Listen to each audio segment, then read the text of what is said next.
మటన్కే పోటీ పడే meal maker curry అయితే చేసుకుందామా.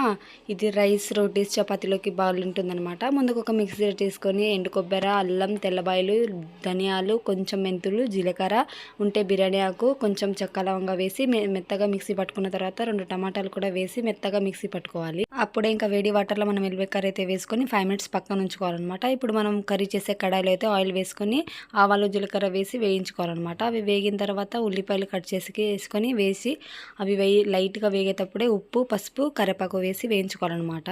అవి కూడా బాగా వేగేటప్పుడు మనము మసాలా అయితే ఫస్ట్ పట్టుకున్నాం కదా, మిక్సీ పట్టుకున్న మసాలా అయితే వేసి అది కూడా పచ్చివాసన పోయేంత వరకు వేయించుకోవాలన్నమాట. అది కూడా వేగేటప్పుడు మనకి టేస్ట్ తగ్గట్టు కారం వేసుకోవాలి, ఒక 2 స్పూన్స్. అది కూడా వేగిన తర్వాత ఇప్పుడు మనం దాని తగ్గట్టు వాటర్ అయితే పోసుకోవాలన్నమాట. నేను 2 గ్లాసెస్ అయితే వేసాను. ఇంకా బాగా లైట్గా దగ్గరకు వచ్చినప్పుడు మిల్ మేకర్ని అయితే వేసి 2 నిమిషాలు మరిగించిన తర్వాత లాస్ట్లో కొత్తిమీర అయితే గార్నిష్ చేసుకోవాలి. సూపర్గా ఉంటుంది. ఈ వీడియో మీకు నచ్చినట్లయితే like, share and subscribe. Bye bye.